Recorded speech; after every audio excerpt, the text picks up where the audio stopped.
मैं मुर्दा नहीं हूँ और जो अपने समाज की रक्षा नहीं कर सकता मैं उसे मुर्दा मानता हूँ। तो मैं मर्द हूँ, मुकदमे मेरे मेडल हैं और समाज की रक्षा के लिए एक नहीं, दो नहीं, 1 दर्जन मुकदमे भी होंगे तो मुझे इससे कोई फ़र्क नहीं पड़ता है। देखिए, सचिन तिवारी का मिशन है सनातन समाज की रक्षा करना। सनातन समाज का जो समर्थक है वो मेरा समर्थक है और सनातन समाज का जो विरोधी वो मेरा खुलकर, मैं कहता हूँ खुलकर मेरा विरोधी। आज दीपक पंडित जैसे लोगों की गिरफ्तारी होती है आतंकवादी की भांति, वहीं स्वामी प्रसाद मौर्य जैसे नेताओं को फूलों की माला पहनाई जाती है। उसका कारण है स्वामी प्रसाद मौर्य जैसे नेताओं को इस भारतीय जनता पार्टी की सरकार लाइसेंस दे रही है। जिस मनुस्मृति को तुम जलाते हो वो मनुस्मृति नहीं कहती है कि ब्राह्मण का बेटा ब्राह्मण रहेगा, क्षत्रिय का बेटा क्षत्रिय। वो उस मनुस्मृति में साफ लिखा है कि ब्राह्मण कर्म से ब्राह्मण बनता है, ना कि जाति से ब्राह्मण बनता है। और उस मनुस्मृति को जलाने की बात करते हैं। आज दीपक पंडित जैसे लोगों की गिरफ्तारी होती है आतंकवादी की भांति, वहीं स्वामी प्रसाद मौर्य जैसे नेताओं को फूलों की माला पहनाई जाती है। उसका कारण है स्वामी प्रसाद मौर्य जैसे नेताओं को इस भारतीय जनता पार्टी की सरकार लाइसेंस दे रही है। आप सोचिए कि स्वामी प्रसाद मौर्य जैसे नेता जो रामचरितमानस को जलवाते हैं, जो माँ लक्ष्मी पर, अभी हाल ही में उन्होंने माँ लक्ष्मी पर टिप्पणी कर दी, तो स्वामी प्रसाद मौर्य जैसे नेता जो हिंदुत्व को, सनातन को लगातार पैरों तले रौंद रहे हैं, लगातार सनातनियों को उनकी औकात याद दिला रहे हैं, उनको लाइसेंस दिया जा रहा है। और जो सनातन की रक्षा करता है, सचिन पंडित, दीपक पंडित जैसे लोग, उनकी गिरफ्तारी होती है। अभी हाल ही में अखिलेश यादव ने भी कहा था कि दीपावली क्यों मनाई जाती है। अखिलेश यादव से पूछना चाहिए कि बकरीद पर रोक लगाए ना। दिए जलाने पर पैसा खर्च करने का ज्ञान देने वाले अखिलेश यादव को बकरीद में कटते हुए बकरों पर ज्ञान देना चाहिए। जब बेजुबानों की बलि दी जाती है तो क्या उस वक्त अखिलेश यादव के मुंह में दही जम जाता है क्या? मतलब बकरे काट कर त्यौहार मनाना उचित है, लेकिन दिए जलाकर त्यौहार मनाना गलत है।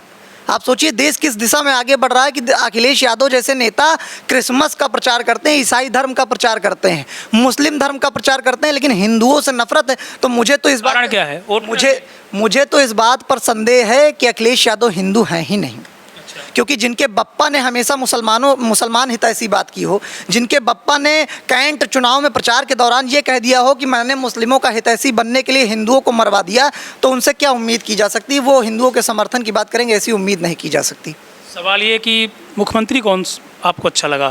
देखिए, मुख्यमंत्री की बात है तो आपको मैं स्पष्ट बताना चाहता हूँ कि जो बेहतर कार्य करेगा, फिलहाल तो निगाहों में ऐसा कोई नहीं जो बेहतर कार्य कर रहा है। उसका सबसे बड़ा कारण ये है कि भारतीय जनता पार्टी जो हिंदुत्व की, सनातन की, धर्म की बात करते हुए सत्ता में आई थी, आज उसी की सरकार में हिंदुत्व, सनातन और हिंदुत्व की को पैरों तले रौंदा जा रहा है। स्वामी प्रसाद मौर्य जैसे नेता हिंदुत्व पर टिप्पणी करते हैं, सनातन पर टिप्पणी करते हैं। रामजी लाल सुमन जैसे लोग हमारे महापुरुषों से पूछते हैं तुमने क्या किया। राणा सांगा पर टिप्पणी आपको याद होगी। तो अगर भाजपा की सरकार में हिंदुत्व और सनातन सुरक्षित नहीं है तो फिर कौन सी सरकार, फिर सपा की सरकार आएगी, तब तो हिंदुत्व की बात करने वाले को सीधा काला पानी हो जाएगा, जो वीर सावरकर को हुआ था। सचिन तिवारी का मिशन क्या है?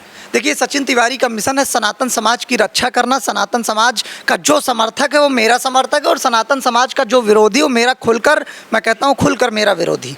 और मेरा एक मकसद है, मैं सिर्फ ब्राह्मणों के लिए बात करने नहीं आया हूँ, मैं सनातन समाज की बात करने आया हूँ। जो भी सनातन की रक्षा करेगा मैं उसका खुलकर समर्थन करूंगा, जो सनातन का विरोध करेगा। आप सोचिए, इसी देश में, इसी हिंदुस्तान में इस्लाम पर टिप्पणी करने वालों को कहा जाता है सर तन से जुदा कर दिया जाएगा। मैं कहता हूं स्वामी प्रसाद मौर्य की मां ने उनको दूध पिलाया तो इस्लाम पर टिप्पणी कर देना। स्वामी प्रसाद मौर्य के पिछवाड़े में दम है तो इस्लाम पर टिप्पणी कर दें। नहीं करेंगे, क्योंकि सर तन से जुदा होने की धमकियां मिलने लगेंगी, डर कर घर में बैठना पड़ जाएगा। लेकिन हिंदू इतने सस्ते हो चुके हैं आजकल कि हिंदुओं के देवी देवताओं का मजाक बनाना, उन्हें पैरों तले रौंदना आसान हो गया है। इसीलिए स्वामी प्रसाद मौर्य जैसे नेता बात बात पर जहर उगलकर अपने आप को लाइमलाइट में लाते हैं।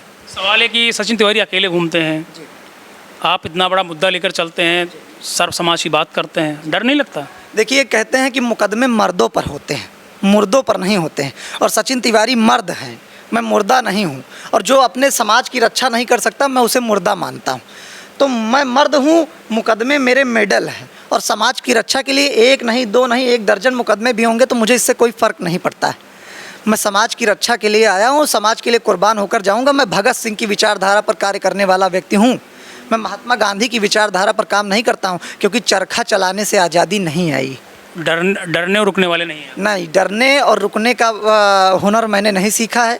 मैं सदैव एक फायर ब्रांड बनकर आया हूँ, अपने समाज के लिए उसी तरह की बात करता हूँ। और मैं तमाम उन युवाओं के साथ हूँ जो युवा सनातन की बात करते हैं, समाज की बात करते हैं, जो अपने समाज को लेकर आगे चलेंगे। और मैं, आपने देखा होगा मुझे, मैं न सपा का हूँ, न भाजपा का हूँ, न बसपा का हूँ, न मैं आम आदमी पार्टी का हूँ। मैं किसी पार्टी का प्रचार नहीं करता हूँ, न मैं किसी की विचारधारा का बिका हुआ हूँ।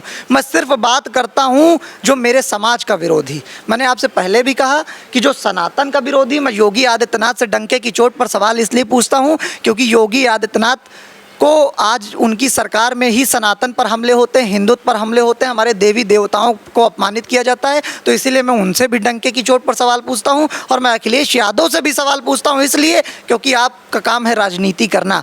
जो प्रदेश का मुखिया होता है उसका मतलब है सबको लेकर चलना। आप सोचिए, जब इस देश की आज़ादी के लिए चंद्रशेखर आज़ाद ने खुद को गोली मारी थी, तब उन्होंने ये नहीं कहा कि मैं ब्राह्मणों के लिए खुद को गोली मार रहा हूँ। जब भगत सिंह, राजगुरु, सुखदेव फांसी के फंदे पर झूले थे तो उन्होंने ये नहीं कहा कि मैं केवल क्षत्रियों के लिए फांसी के फंदे पर झूल रहा हूं। लेकिन भीमराव अंबेडकर ने यह कहा था कि मैं दलितों के उत्थान के लिए आया हूं और मैं सिर्फ दलितों के लिए काम करूंगा। आप सोचिए, इसी देश में महात्मा गांधी की हत्या करने वाले नाथूराम गोडसे को आतंकवादी कहा जाता है ना, लेकिन लाला लाजपत राय की मौत के सौदागरों के साथ सौदा करने वाले भीमराव अंबेडकर को देशभक्त और संविधान निर्माता कहा जाता है।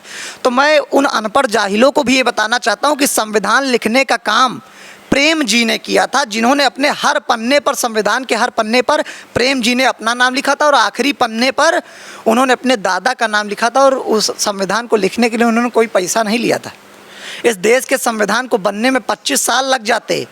बाबा भीमराव अंबेडकर जो 35 डिग्री वाले थे, वो 25 साल भी देश का संविधान न तैयार कर पाते अगर BN राव ना होते, क्योंकि उन्होंने 60 से ज़्यादा संविधानों का अध्ययन किया, तब जाकर हिंदुस्तान का संविधान तैयार हुआ।